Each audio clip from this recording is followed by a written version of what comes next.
এখন আমি বরাবর থেকে বলছি একটা গণতন্ত্র যদি আমরা চাই, গণতান্ত্রিক দেশে একটা রাজনৈতিক দল আরেকটি রাজনৈতিক দলকে নিষিদ্ধ চাইতে পারবে না। তার জন্য আইনি প্রক্রিয়া আছে। হ্যাঁ, আওয়ামী লীগ ফ্যাসিবাদের আচরণ করেছে, গুম খুন অনেক কিছু করেছে, তার জন্য কোর্ট আছে, ট্রাইব্যুনাল আছে, সেখানে বিচার হতে পারতো। কিন্তু এক্সিকিউটিভ অর্ডারে নিষিদ্ধ করার পক্ষে আমি না। যেমন জামাতকে নিষিদ্ধ করেছে না, এক্সিকিউটিভ অর্ডারে নিষিদ্ধ করেছিল না, নিষিদ্ধ করেছিল। জামাত তো বড়সড় হয়ে গেছে এবং আওয়ামী লীগকে এই নিষিদ্ধ করার কারণেই বড়সড় হচ্ছে।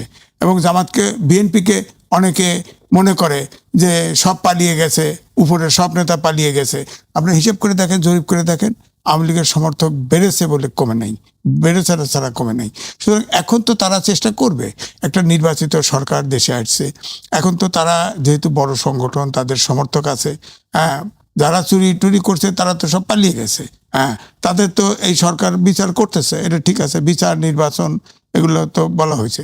তা আওয়ামী লীগের যে ধরেন আমি বলবো যে তালা খোলা হচ্ছে, সেখানে ইলেকশনের সময় জামাত এবং বিএনপি তাদের ভোট পাওয়ার জন্য সবাই তো চেষ্টা করেছে, সবাই সব জায়গায় বলেছে, তাদের নিরাপত্তার আশ্বাস দিয়েছে, পূজা হয়েছে, হিন্দুদের পূজাতে গেছে, পূজা অর্চনা করেছে, সেখানে পূজার সব মন্ত্র পড়েছে, সবই তো করেছে। তো সুতরাং এখন শেষ মুহূর্তে এসে যদি তারা অফিসের তালা খোলে, তারা তো ইলেকশনের সময় এক একজন এক এক প্রতিশ্রুতি দিয়েছে, এখন তালা খুলতেছে। আমার কথা হলো, আমাদের প্রেস ক্লাবে তো সাংবাদিক গ্রুপ ফুটপাতের সামনে মিটিং করেছে। হ্যাঁ, মিটিং করেছে তো। এখন যেখানে যেখানে আওয়ামী লীগের সমর্থক আছে তারা চেষ্টা করতেছে। এখন ধরেন আবার কোর্টে যে বলা হচ্ছে, কোর্টের থেকে জামিন পাচ্ছে, জামিন কিন্তু পাইতে পারে, জামিন পাইতে পারে, কেসের যদি মেরিট না থাকে জামিন পাইতে পারে।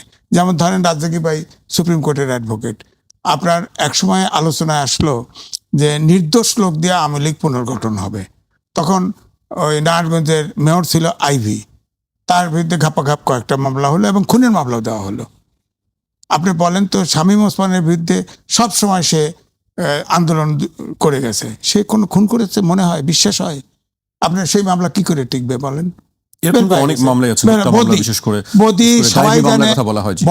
বদি জানে, সবাই ইয়াবা সম্রাট, এমনকি আওয়ামী লীগও তাকে অন করে নেই, আওয়ামী লীগও তার পরিবর্তে তার ওয়াইফকে নমিনেশন দিছে। হ্যাঁ, সেই বদিকে আপনি তো ইয়াবা সম্রাট হিসেবে কেস করতে পারতেন, বা করলেও তাকে আটকায় রাখতে পারতেন, আর তাকে খুনের মামলা দিলেন কেন? তো সুতরাং এগুলো তো যাবেই সুনির্দিষ্ট অভিযোগের ভিত্তিতে মামলা। আমার কথা হলো, কোর্টের ব্যাপারে যদি সুনির্দিষ্ট অভিযোগ না থাকে, নন বেলেবল পয়েন্ট না থাকে, তাহলে তো কোর্ট ছেড়ে দেবেই বাধ্য। আইনের শাসন চাই, সুশাসন চাই। একজন বেল পাইলে কান্না করবো কিভাবে যদি আইনের কেসের মেরিট না থাকে?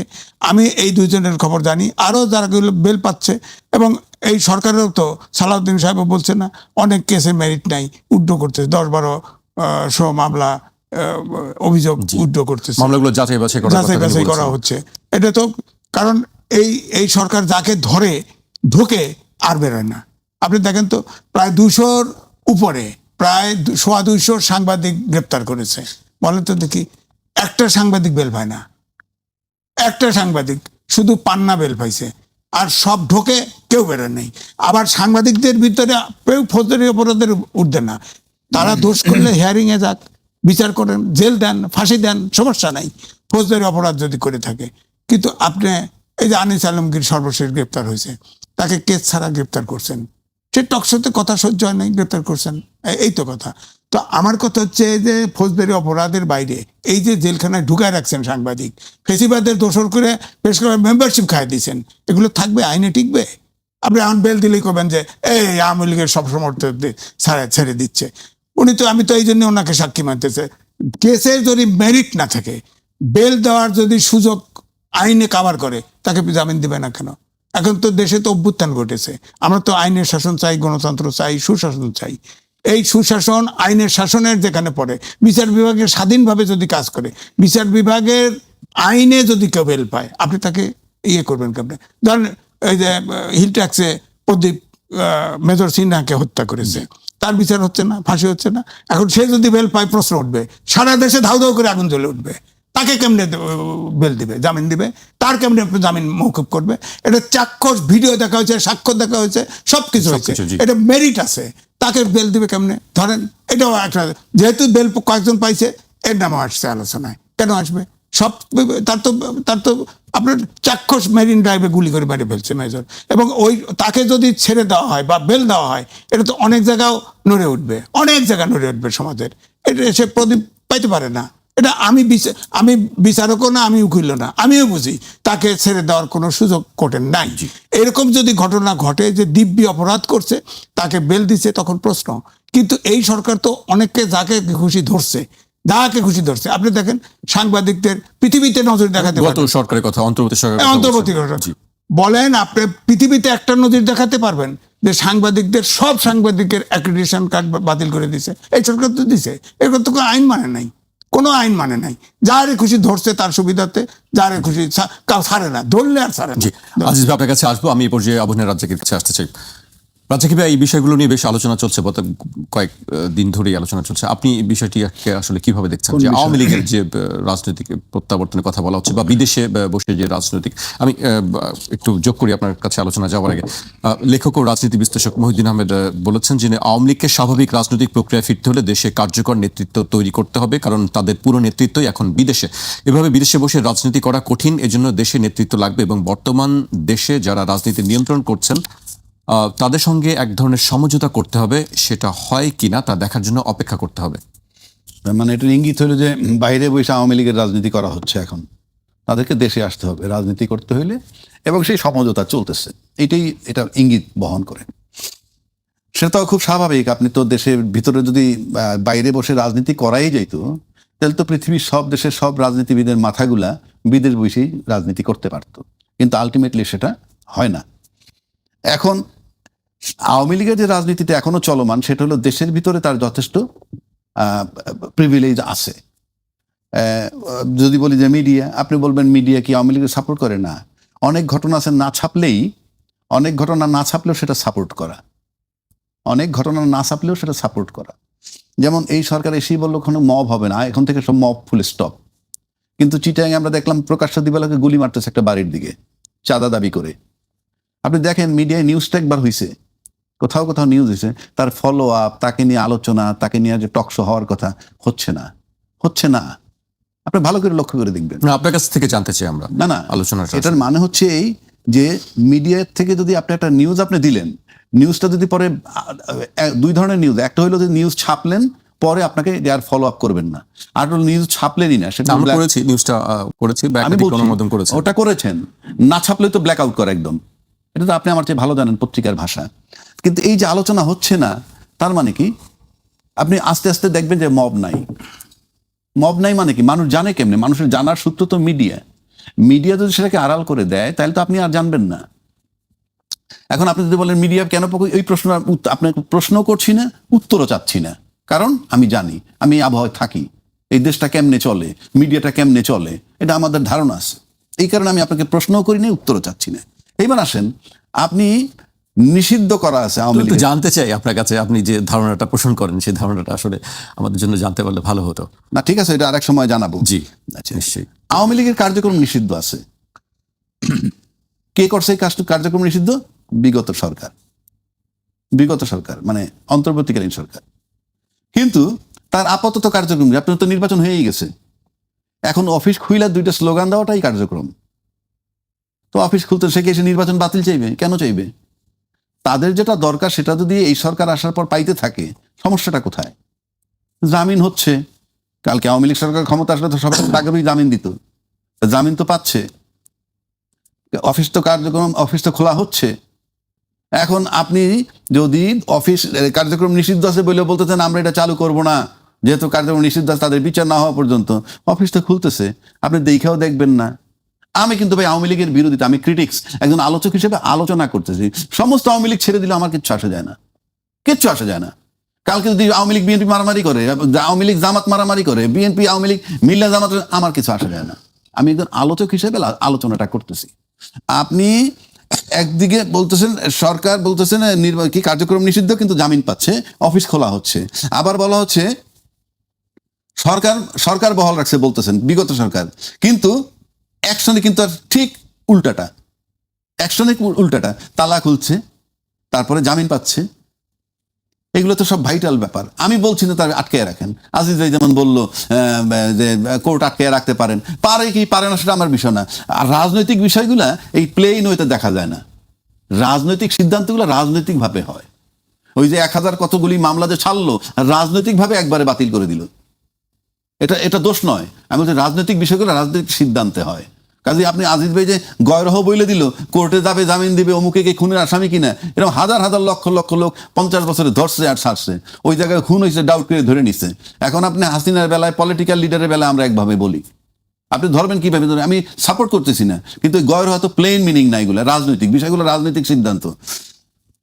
এখন আসেন সরকার শান্তিপূর্ণ থেকে, সরকার চায় কিন্তু শান্তিপূর্ণ থাকতে। কারণ আপনি যদি আওয়ামী লীগের যে কাজগুলো যে বুঝাই তো যায় ফেভার হচ্ছে, ফেভার না হইলে আপনার আওয়ামী লীগের তালা খোলে কেমনি অফিসের, আবার তারা জামিন পাচ্ছে, তাহলে টু সাম এক্সটেন্ট ফেভার হচ্ছে, যেভাবেই হোক। আচ্ছা, এখন আসেন শান্তিপূর্ণ থাকতে হবে সরকারকে। কারণ আপনি যদি সরকার টালমাটাল অবস্থায় চলে যায়, তাহলে তো স্মুথলি এই কাজগুলো করতে পারবেন। আপনি দেখেন নির্বাচনের কিছুদিন আগে থেকে, বিশেষ করে তারেক রহমান সাহেব আসার পর থেকেই কিন্তু আওয়ামী লীগের যে খণ্ড খণ্ড ঝটিকা মিছিল টিছিল হইতো, তা নাই, এবং এখন তো নাই। কারণ কি? It is ensure they keep silent, দেখা যাক কি করা যায়। কারণ নির্বাচনের আগেও প্রতিশ্রুতি দেওয়া হয়েছে, আমরা ক্ষমতায় গেলে আপনাদেরকে দেখবো, আপনাদের বিষয়গুলো আমরা দেখবো, বলা হয়েছে। তা বলা হইলে আর সরকারকে শান্তিপূর্ণ থাকতে হবে। আর শান্তিপূর্ণ থাকতে হলে শান্তিপূর্ণ ভাষণ, শান্তিপূর্ণ বক্তব্য দিতে হবে।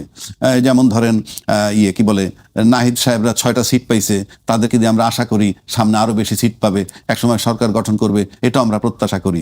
এই যে অনুপ্রেরণামূলক বক্তব্য, এটা কিন্তু ভালো জিনিস, জিনিসটা ভালো, কিন্তু এইগুলি বলে যদি শান্তিপূর্ণ না থাকে, এই কাজগুলো আমার করা কঠিন হবে, এই কাজগুলো কঠিন হবে। আপনি ভালো করে লক্ষ্য করে দেখেন যে আওয়ামী লীগ যদি পর্যায়ক্রমে সব লোক ছাড়া পেয়ে যায়, হ্যাঁ, আওয়ামী লীগের সবচেয়ে বড় শত্রু কারা? এনসিপি। তো যখনই তারা মাঠে পাবে, আসবে এবং হবে, তখন তো একটা শত্রুপক্ষ থাকবে, তাদের সাথে তাদের অবস্থানটা কি হবে? এর মানেই না আমি সিদ্ধান্ত যারা জানেক, কিন্তু প্রশ্ন হচ্ছে যে এটা যদি মাঠে ব্যাপকভাবে বের হয়ে চলে আসে, তাহলে কি দাঁড়াবে রেজাল্টটা? আওয়ামী লীগের শত্রুপক্ষে এনসিপি, কোনো ডাউট নাই এতে। শুধু এককভাবে এনসিপি নাকি অন্য কোনো আরো দল আছে? আর কোনো দল এই মুহূর্তে তার শত্রু নাই। আর জামাতও তাদের সবসময় তারা শত্রু বলে। অন্য কোনো দল নাই কেন? তারা একবার বলছে আন্দোলনে ছিলাম, আবার একটা সময় বলছে আমরা আন্দোলনে নাই। এবং রাষ্ট্রপতি সম্প্রতি ক্লিয়ার করে দিছে যে আমাকে টিকায় রাখছে, আমি সাংবিধানিক ধারাবাহিকতা বজায় রাখার জন্য যারা আমাকে হেল্প করছে সেটা হলো বিএনপি এবং আর্মি। তার মানে বিএনপির ব্যাপারে সে ক্লিয়ার করে দিল যে জুলাই আন্দোলনের সাথে তারা সক্রিয় না, সোজা হিসাব। তাহলে একমাত্র শত্রু এনসিপি আমার বিবেচনায়, এবং রাষ্ট্রপতি সেটা এস্টাবলিশ করে দিলেন। তো সেক্ষেত্রে তাদেরই চিন্তার বিষয়। এটা সামনে কি হবে আমরা জানি না। এখন তো আপনারা স্লো দেখতেছেন, এই এখন যদি বদিউজ্জামান মুক্তি পেয়েছে, ফর এক্সাম্পল, জামিনে মুক্তি পেয়েছে, সে কিন্তু মাদক সম্রাট। আমরা আবার একদিকে কিন্তু মাদক দমাই, এটা ভালো কাজ। আপনি মাদক যাতে না থাকে ভিতরে, মাদক নিয়ন্ত্রণ করবেন, কেউ মাদক সেবন না করে, সব ঠিক আছে, কিন্তু পাইলে তাদেরকে ধরবেন কারো কাছে মাদক পাইলে। তো বদি তো মাদকের সম্রাট ছিল, সে জামিনটা পেল কি জন্য? কথার কথা বলছি। আবার মাদকের সাপ্লাই লাইন যদি সব ঠিক থাকে, যেমন ও আপনি বাসায় বসে যে ট্যাপ সারেন, ও আসার থেকে যদি পানি সাপ্লাই না থাকে, পানি বেরোবে? তো আপনি মাদক যে সাপ্লাই, মাদকের তো দুইটা জায়গা, এক বর্ডার ক্রস করে আসে, অথবা আপনি এইটাই তো বুঝি না যে আসলে বর্ডার ক্রস করে কিভাবে আসে। আমি বলছি হয় বর্ডার ক্রস করে আসবে, আর না আপনি নিজ উৎপত্তি করবেন, আর তো কোনো রাস্তা নাই। আসার তো জায়গা দুইটা, আসার তো ওয়ে দুইটা, একটা নিজের দেশে বানাবেন, আর একটা বাইরে থেকে, আর বাইরে আসবে, এই এছাড়া তো উপায় নাই। তো সেগুলা কন্ট্রোল করার দায়িত্ব কার? ওইগুলা হইলে তো আমার এখানে মাদকের জন্য আমার পোলাপান পিটাইতে হয় না, দাবড়াইতে হয় না, আমার তো পিটাইতে হয় না তাদেরকে। তা আপনি মূল জায়গায় হাত দিবেন না।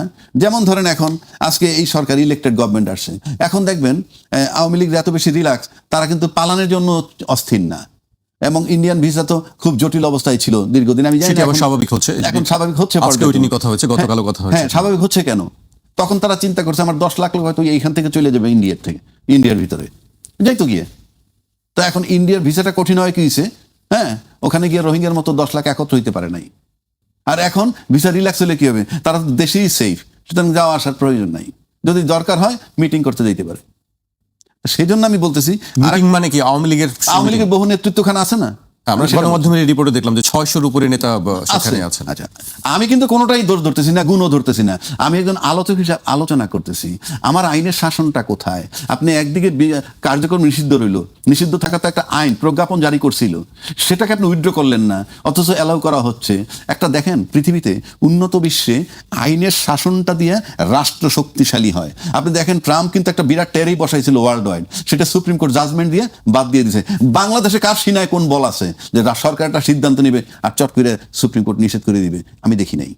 অর্থাৎ আইনের শাসনটা এমন জিনিস, ট্রাম্পরেও কেয়ার করে নাই। আর আমার দেশে আইনটাকে আমি আমার মতো করে, মানে আইনটা স্বাধীনভাবে চলতে পারে না। আমরা অতীতে দেখছি যে জনগণ যে সিদ্ধান্ত নিছে, জনসিদ্ধান্ত ছিল কেয়ারটেকার গভর্নমেন্ট, সেইটা কোর্টে নিয়ে যাওয়ার পর কোর্ট একটাবার বললো না যে এটা তো আমরা উই ক্যানট এন্টারটেইন ইট, এটা জনসিদ্ধান্ত। আবার জনগণ যদি না চায় বাতিল করবে, কিংবা পার্লামেন্ট ডিসাইড করবে। না, এন্টারটেইন করলেন, XYZ দরখাস্ত দিল, এখন আজকে তার করুণ পরিণতি সে এখন কারাগারে বসে আছে, chief justice of Bangladesh, which is very painful. সে কারণে আমি বললাম যে আওয়ামী লীগের সবচেয়ে বড় শত্রু হলো এনসিপি। সেই আওয়ামী লীগ যত বেশি সক্রিয় হবে, এনসিপি তত বেশি দুশ্চিন্তায় পড়বে। কাজে আপনি যত চেষ্টা করেই মানে খুব ভালো পরিবেশ রাখতে চান না কেন, আলটিমেটলি আপনি এই বক্তব্য দেন, সেই বক্তব্য দেন, ঘুরে পেঁচায় জুলাই আন্দোলনের পক্ষে আছি, অমুক আছি, তমুক আছি, অ্যাকশন বলে দিবে যে আলটিমেটলি হচ্ছে কি। কারণ আবার আওয়ামী লীগ কিন্তু আবার বিএনপিকেও ব্ল্যাকমেইল করতে পারে। কেন আমি বলি, সেটা কিভাবে? আমার ধারণার কথা বলছি। কারণ বিএনপি ক্ষমতায় আছে, এই যে কার্যক্রম নিষিদ্ধ হওয়া সত্ত্বেও তারা যে ফ্ল্যাগ উড়াইতে পারতেছে, করতে পারতেছে, তার মানে কি এইটা সরকার ছাড় দিতেছে। ছাড় না দিলে আলটিমেটলি যদি কখনো আন্দোলনের পর্যায়ে চলে আসে তারা, তখন কিন্তু তারা এদের বিরুদ্ধে আন্দোলন করবে। কি নিয়ে আন্দোলন করবে? আমাদেরকে নির্বাচন থেকে বাদ দেওয়া হয়েছে, আমরা ইনক্লুসিভ নির্বাচন করা হয় নাই, যারা দোষী ছিল কিংবা যাদের কাগজে পত্রে নাম ছিল তারা থাকুক বাদ, কিন্তু আমাদেরকে নির্বাচন করতে দেওয়া হয় নাই। 25%, 30% ভোটারকে এই ইস্যুগুলো আসবে। সুতরাং এই ইস্যুগুলোও যাতে না আসে, সুতরাং আওয়ামী লীগকে ছাড় দিতেই হবে ক্ষমতাসীন সরকারের, যদি সরকারে খুব সুন্দরভাবে সার্ভাইভ করতে হয়। এনসিপিকে ব্যালেন্স করতে হবে, আওয়ামী লীগকে ব্যালেন্স করতে হবে। এটা আভ্যন্তরীণ, এক্সটার্নালটা আমার দরকার নাই, আভ্যন্তরীণ এই জটিলতা। সুতরাং আমার কাছে মনে হয় সরকারকে খুব শান্ত মস্তিষ্কে ধীরে সুস্থে সবার সাথে ব্যালেন্স করে পা বাড়াইতে হবে সামনের দিকে। জি, আমরা রাজ্য